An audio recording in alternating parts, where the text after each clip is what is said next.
하나님 말씀 디도서 3장 1절에서 8절입니다. 이 말이 미쁘도다. 원하건대 너는 이 여러 것에 대하여 굳세게 말하라. 이는 하나님을 믿는 자들로 하여금 조심하여 선한 일을 힘쓰게 하려 함이라. 이것은 아름다우며 사람들에게 유익하니라. 아멘. 사람이 세상을 사는 이유가 무엇이라고 생각하시나요? 여러분은 왜 세상을 살고 있다고 생각하시나요? 이것은 아름다우며, 결론부터 말씀드리자면은 선한 일에 힘쓰게 하는 것은 아름답다는 것입니다. 그러면은 아름답다는 말이 무슨 뜻일까요? 창세기 1장 31절에서 하나님이 지으신 그 모든 것을 보시니 보시기에 심히 좋았더라. 저녁이 되고 아침이 되니 이는 여섯째 날이니라. 아름답다라는 것은 보기에 좋다는 것입니다. 하나님께서 창조 여섯째 날에 사람을 만드셨죠. 그리고 하나님이 지으신 그 모든 것을 보시니 보시기에 심히 좋았더라고 말씀하셨습니다. 천지 창조에 대한 하나님의 총평은 보시기에 심히 좋았더라는 것입니다. 보시기에 좋았더라는 말은 아름답다는 것이죠. 세상 우주 만물이 아름다운데 그 모든 만물 중 사람이 가장 아름다웠습니다. 왜냐하면 사람만이 하나님의 형상을 따라서 지음 받았기 때문입니다.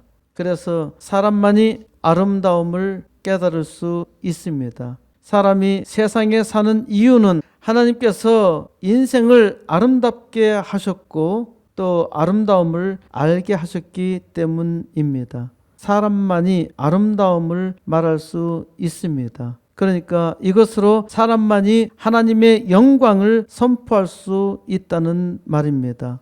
고흐가 그림을 아주 잘 그렸는데 고흐의 그림을 알아주는 사람은 고갱밖에 없었습니다. 지금 고흐가 그린 그림이 세계 경매시장에서 가장 비싸게 팔리고 거래도 되고 있지 않습니다만은 당시에는 고흐의 그림을 알아주는 사람이 없어서 고흐는 그림도 단 한 점밖에 팔지 못했고 그것도 아주 싸게 팔렸죠. 인생 끝내 불행하였습니다. 아무리 자기가 그림을 잘 그린다 생각하더라도 알아주는 사람이 전혀 없으면 불행할 수밖에 없는 겁니다. 하나님께서 하나님의 작품을 사람을 통해서 그 영광을 나타내게 하셨죠. 그러니까 사람은 하나님의 작품을 보면서 그 아름다움에 감탄하고 그 영광을 찬양합니다. 개는 아무리 똑똑하여도 아름다운 사람을 알아보지 못하지요. 아주 사나운 개가 예쁜 여자를 보고 꼬시는 일은 전혀 없을 겁니다. 예쁜 것과는 아무런 상관없이 개는 지저대고 물려고 합니다. 사람을 가장 많이 닮은 원숭이도 아름다운 사람을 알지 못합니다. 이런 사실만 보아도 원숭이에서 사람으로 진화되었다는 것은 거짓말이죠. 물론 과학자들은 이 사실을 믿지 않고 있습니다. 하지만 사람이 하나님께서 만드셨다 하는 것은 인정할 수가 없고 대안이 없기 때문에 할 수 없이 사람이 어디서 나왔느냐 진화되었다고 억지 주장하고 있는 겁니다. 사람들은 고슴도치도 세상에서 자기 새끼가 가장 예쁘다는 말을 흔히 하지요.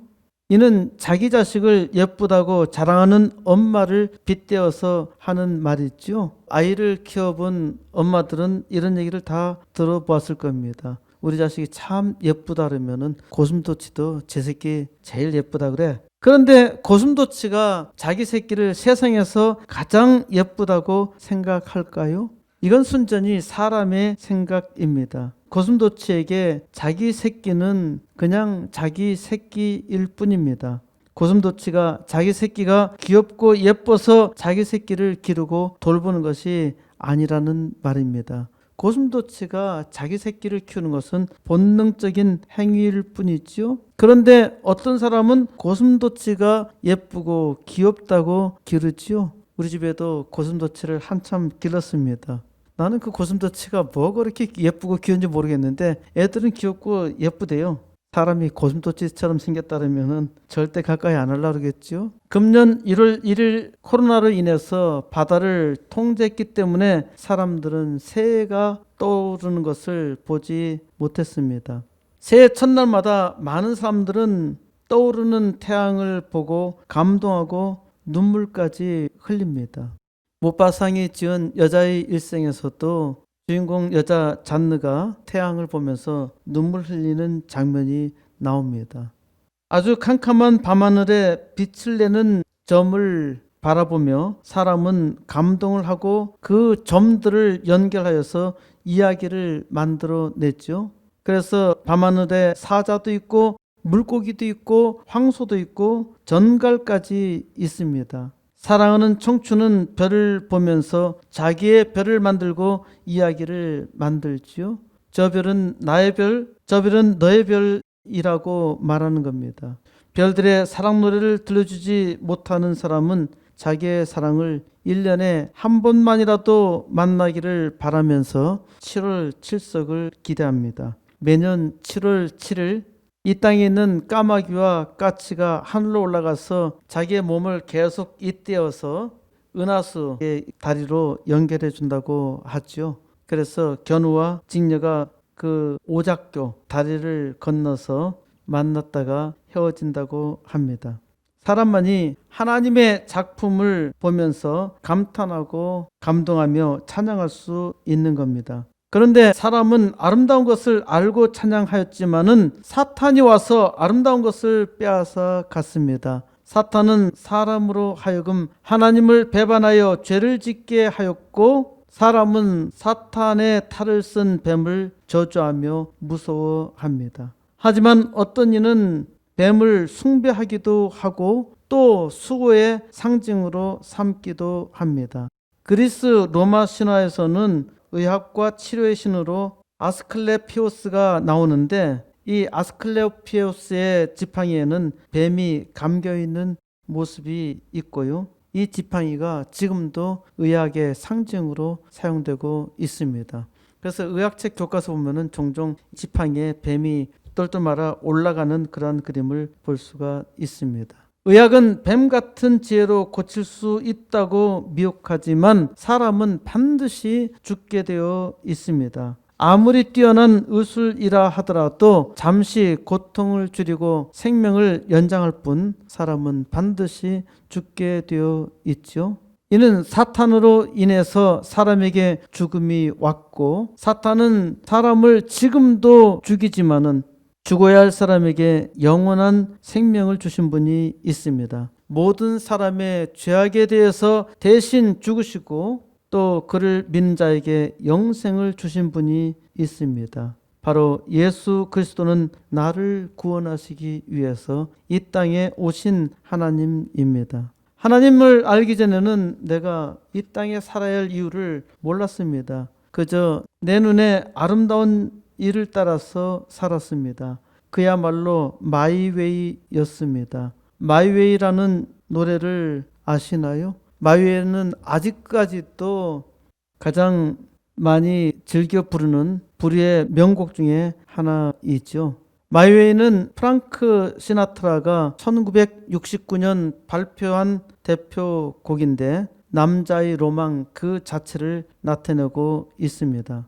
제가 나무 위키에 기록된 내용을 소개하고 있습니다만은 이 노래는 본래 클로드 프랑소와라는 프랑스 가수가 1967년에 발표한 곡인데 폴 앵카가 영어로 가사를 다시 써서 시나트라에게 준 것입니다. 원래 가사는 일상적인 생활로 인해서 사랑이 죽은 결혼 생활의 끝을 맞이한 남자의 심경을 노래한 곡인데 이걸 바꾸어서 죽음을 앞둔 남자가 자신의 삶을 돌아보며 자신의 삶을 정당화하는 고백을 담고 있어서 영국의 장례식장에서 가장 많이 틀어놓는 곡이라고 합니다.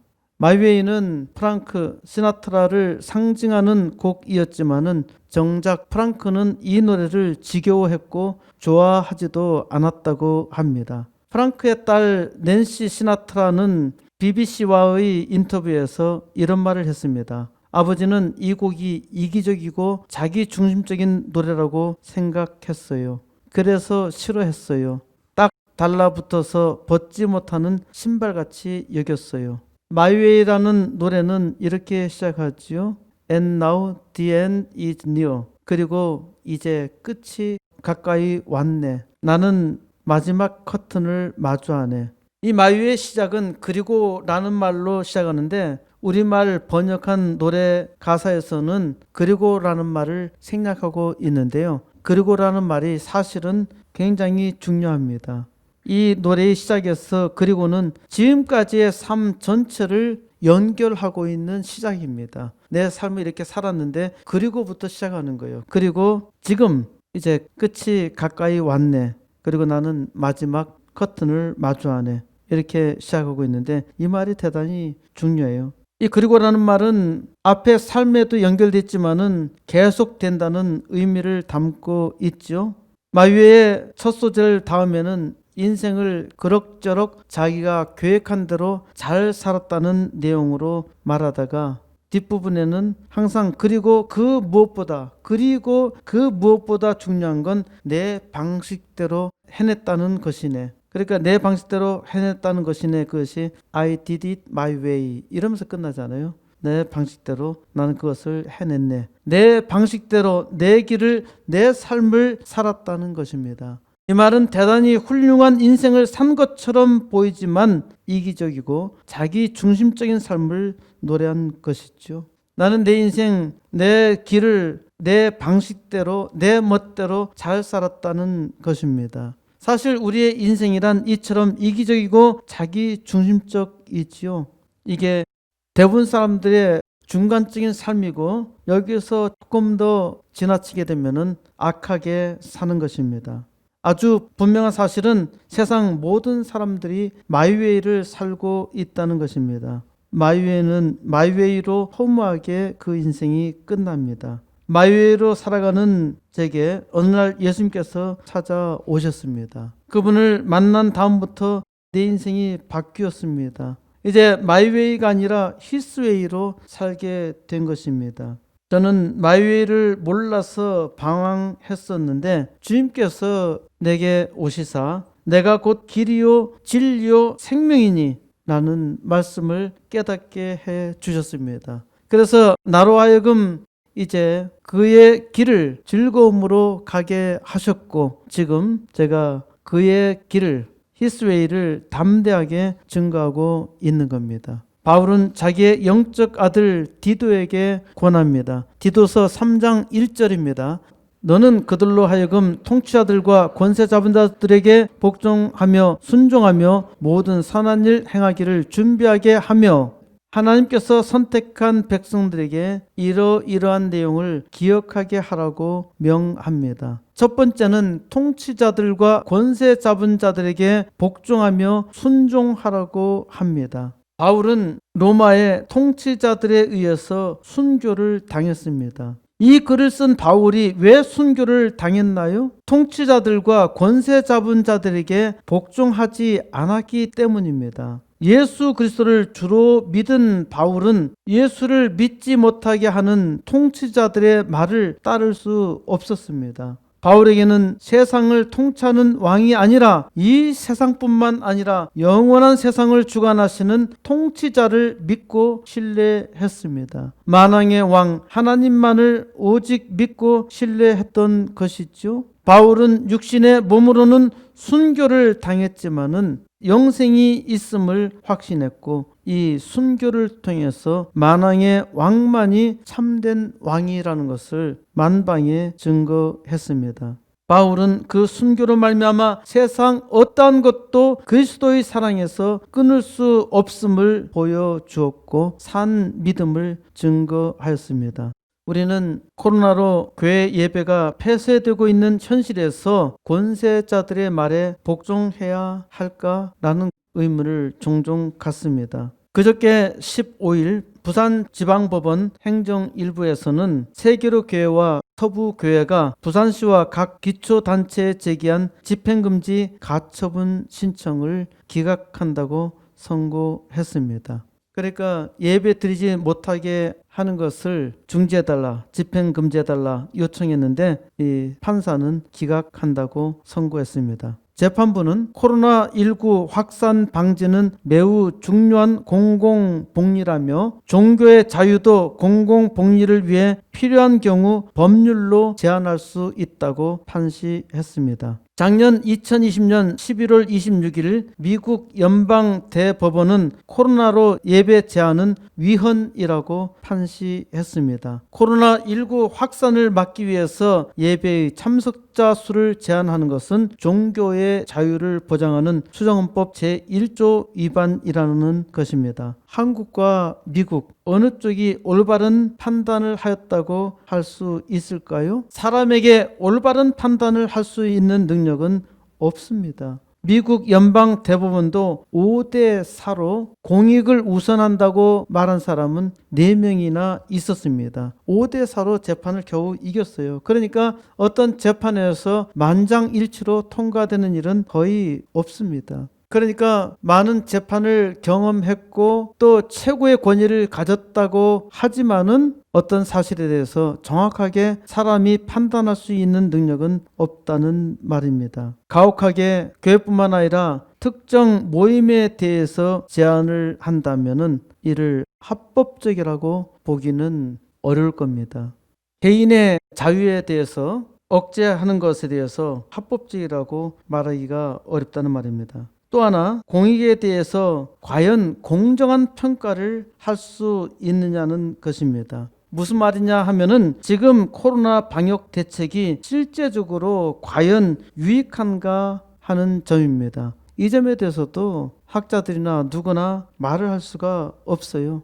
마스크 다 쓴다 그래서 정말 예방이 되었느냐? 사실은 그렇지 않단 말입니다. 상당히 예방되는 것은 틀림없기 때문에 국가 입장에서는 무조건 마스크를 쓰라고 권하고 또 마스크 안 쓴 사람들에 대해서 징계한다고 압력을 넣을 수밖에 없는 겁니다. 하지만 마스크를 쓰고 안 쓰고는 개인의 자유인 것이지 안 썼다 그래서 벌금 내라.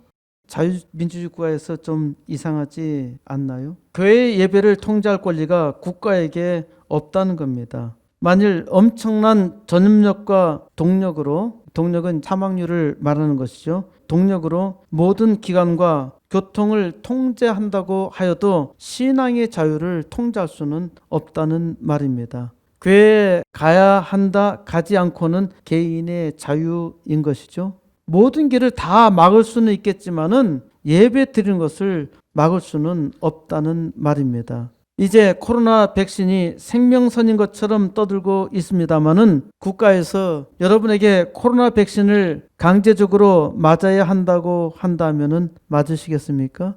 여러분 코로나 백신 다 맞으시겠어요? 저는 맞지 않겠습니다. 제게 코로나 백신을 강제로 주사할 권리가 국가에게 없다는 말입니다. 이렇게 말하면은 무식하다라고 말할 수도 있어요. 잘 생각해 보세요. 우리는 아직도 자유민주주의가 무엇인지 모릅니다. 지금 자유민주주의에서 자유를 빼겠다고, 헌법에서 자유를 빼겠다고 벼르는 사람도 있잖아요.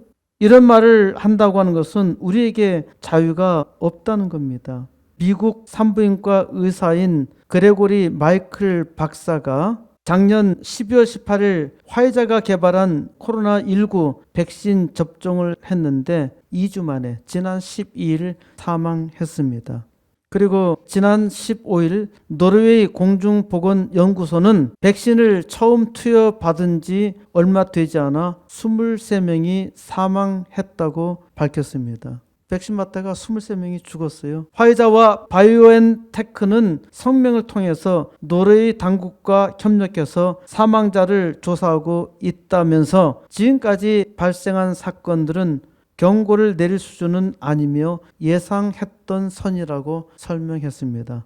무슨 말입니까? 앞으로 백신 맞고 이 정도는 죽을 수 있다는 겁니다. 이 정도는 예상했다는 얘기예요. 백신을 맞고 많이 죽을 수도 있다는 말이란 말입니다. 그럼에도 불구하고 백신을 맞아야 하나요? 백신을 맞고 죽느니 차라리 조심하면서 사는 것이 상책일 수 있겠죠. 더군다나 30세 이전에 죽는 사람은 없는데 30세 이전의 나이에도 백신을 맞으시겠습니까? 지금 어떤 나라는 젊은 사람들부터 먼저 준대요. 우리나라에서도 백신을 의료진하고 나이 많은 층에 먼저 백신을 주사하겠다라고 얘기를 했단 말입니다. 그런데 어떤 나라에서는 젊은 사람부터 준대. 왜 그럴까요? 백신의 위험성 때문에 그렇지 않을까 하는 겁니다. 선택은 알아서 하는 것이 개인의 자유고 국가는 백신을 준비하고 국민에게 홍보할 이유가 있습니다. 그러니까 제가 얘기하는 것은 개인의 자유는 국가에서 존중해 주고요. 국가에서 필요하면은 필요한 대로 백신을 줘야 되겠다라면은 홍보하고 선전해서 유도하도록 해야 되는 것이지 강제적으로 백신 주사를 맞게 할 수는 없다는 말입니다.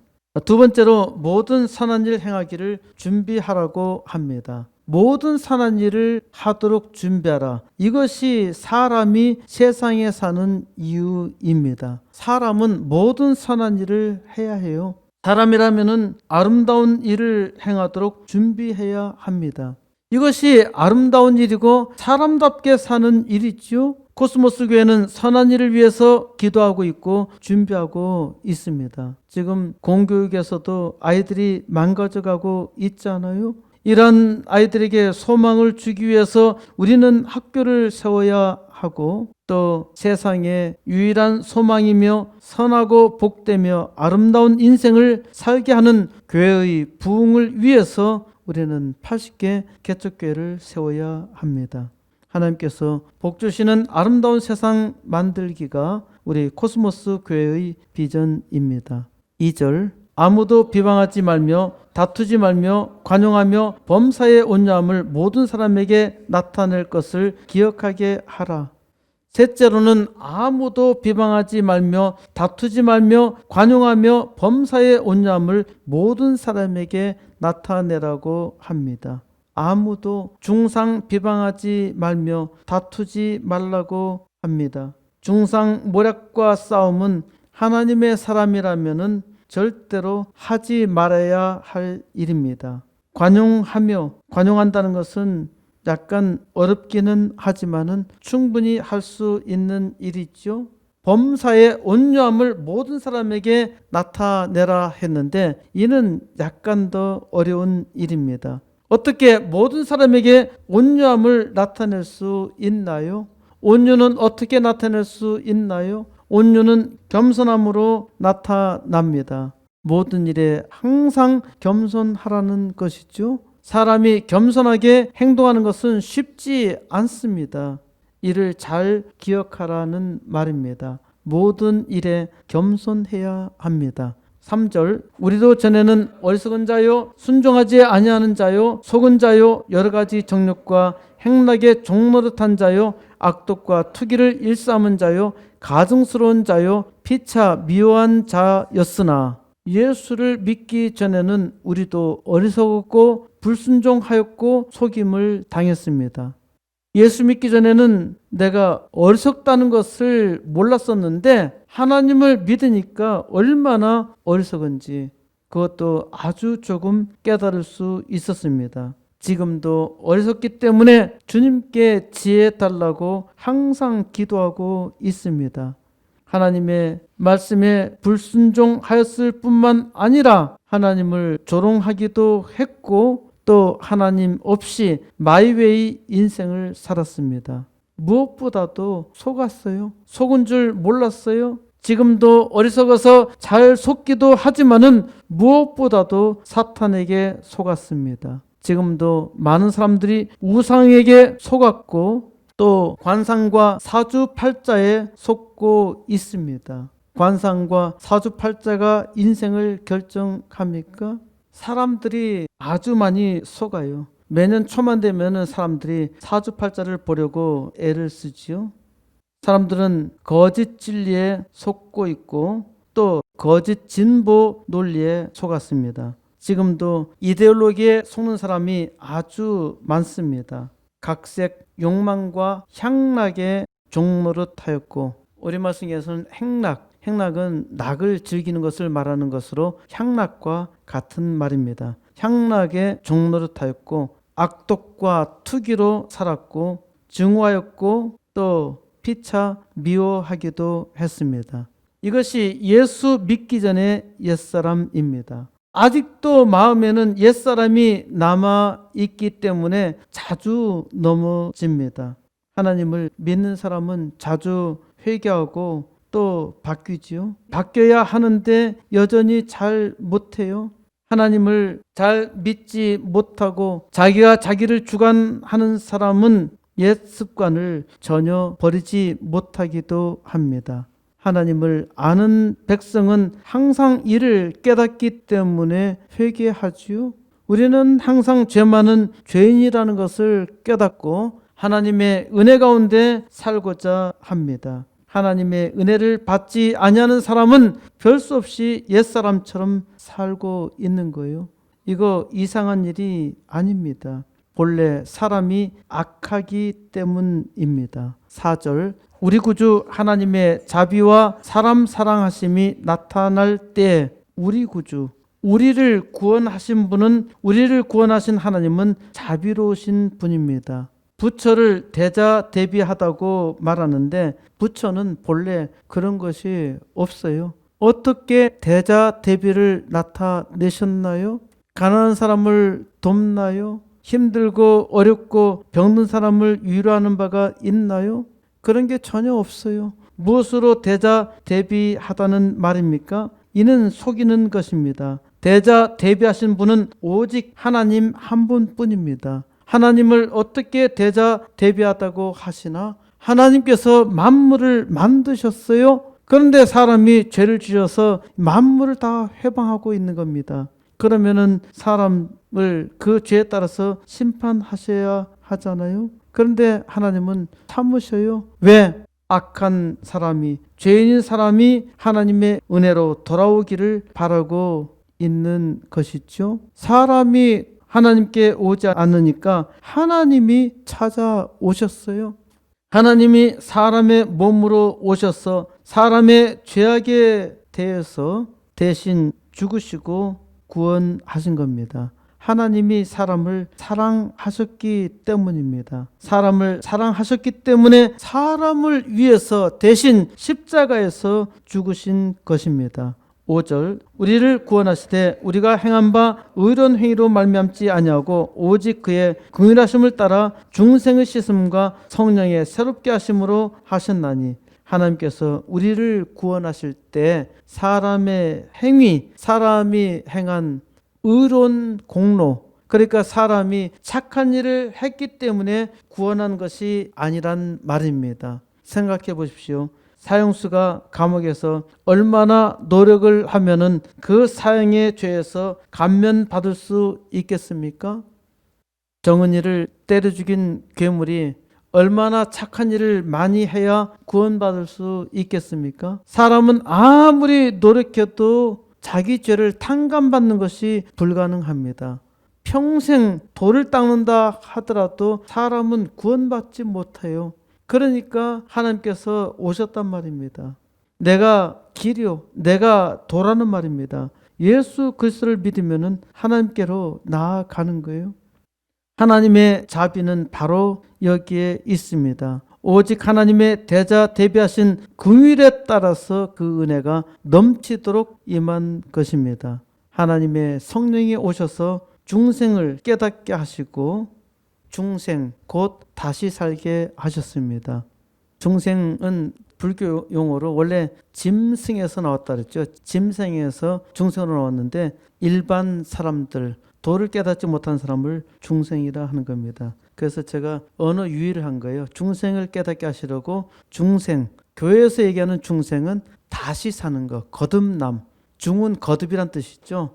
다시 사는 것, 거듭남, 새로남, 다시 살게 하신 겁니다. 6절 우리 구주 예수 그리스도로 말미암아 우리에게 그 성령을 풍성히 부어 주사 우리의 구주, 우리를 구원하신 주님이신 예수 그리스도로 우리에게 하나님의 성령을 풍성하게 부어 주셨습니다.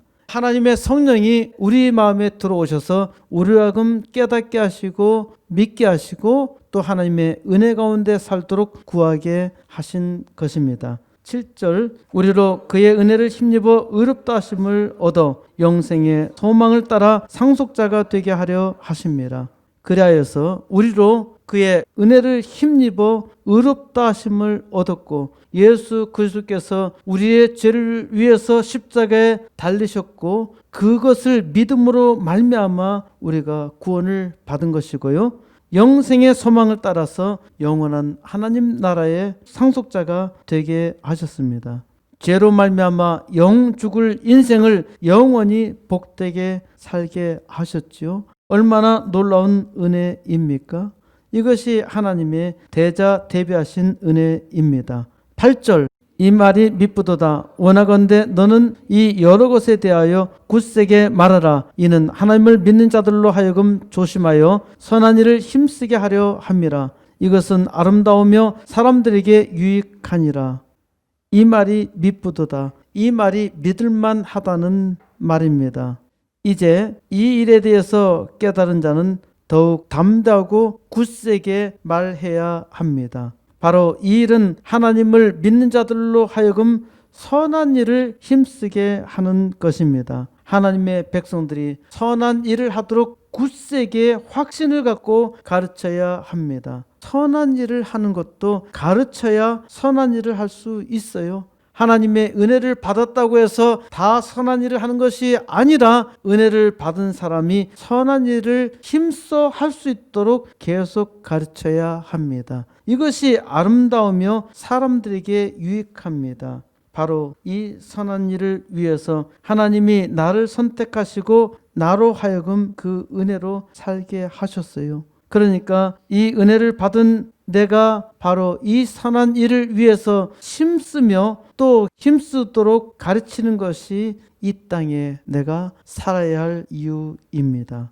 이것은 아름다우며 선한 일에 힘쓰는 것은 아름다운 일입니다. 사람은 하나님을 믿지 아니한다 하더라도 선한 일에 힘써야 해요. 그래야 사람들이 서로 이 땅에서나마 행복하게 살 수 있지요. 영원토록 행복하게 하려면 하나님을 믿어야 합니다. 이 땅에서도 행복하고 영원히 행복하게 하는 것, 예수 그리스도를 주로 받아들이는 것입니다. 선한 일은 사람들을 유익하게 하며 세상을 유익하게 합니다. 선한 일로 말미암아 사람들이 행복해지며 또 이 선한 일을 행한 사람은 자기는 더욱더 행복해지지요.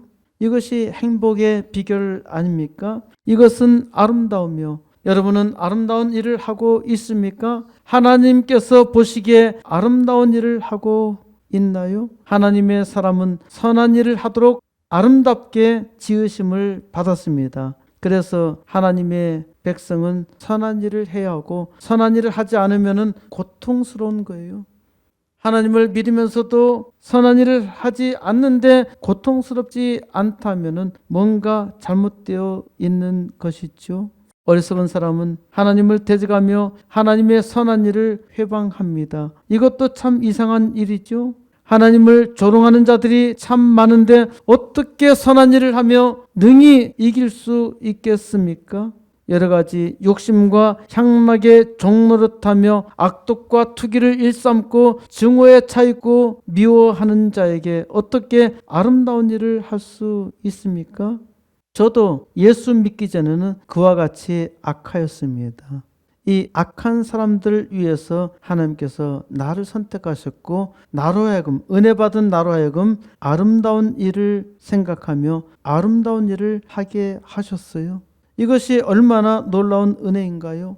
아무런 능력도 없고 힘도 없는데 어떻게 할 수 있나요? 하나님은 구하라 하십니다. 구하는 자에게 주시겠다고 약속하셨죠? 하나님은 구하는 자를 통해서 일하십니다. 하나님의 성령이 충만하면은 세상의 악에 대해서 통분히 여기며 기도합니다. 하나님의 선한 일을 위해서 기도하며 선한 일을 힘쓰지요.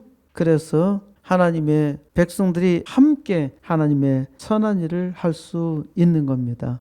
하나님께서 이를 위해서 여기 코스모스 교회를 세워주시고 이 땅에 교회 붕의 역사를 위해서 80개 개척교회 비전을 주셨고 또 이 땅에 아이들을 위해서 2개 학교 세우는 일을 감당하게 하셨습니다. 이것이 선하고 아름다운 일이죠. 이제 하나님의 은혜가 하나님께서 택하신 종들에게 넘치고 넘쳐서 세상 아름답게 바꾸는 부흥의 역사 속히 이루시기를 우리 주 예수 그리스도의 이름으로 간절히 축원드립니다.